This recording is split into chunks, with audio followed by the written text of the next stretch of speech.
पगली बिना हो मनवा लागत नइखे अखिया जो हटावे रहिया कुछ भावत नइखे कि एगो पगली बिना हो मनवा लागत नइखे एगो पगली बिना हो मनवा लागत नइखे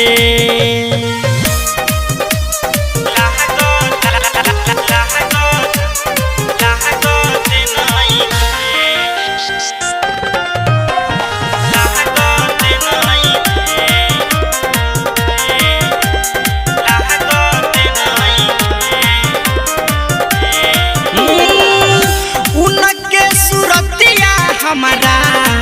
अखिया में बसल देखनी हो जब से हमारा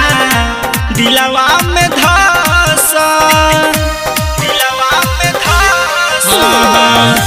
उनके सूरतिया हमारा अखिया में बसल देखनी हो जब से हमारा दिलवा में धसल कि उनके याद में दिनवा रतिया कहटत नइखे अखिया जो हटावे रहिया कुछ भावत नइखे कि एगो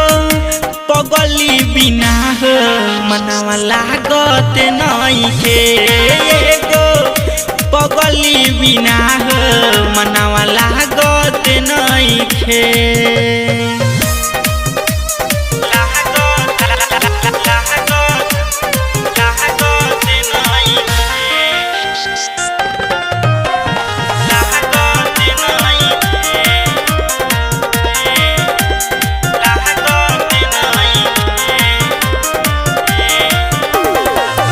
देखी मुस्कुराई चपली ओढ़निया के गोर के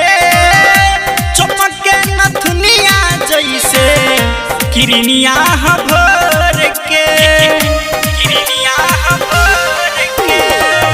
देखी मुस्कुराई चपली ओढ़निया के गोर के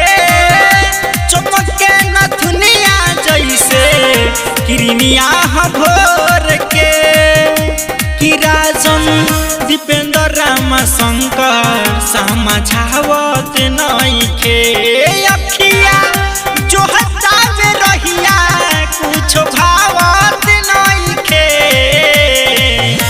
कि एगो पगली बिना हो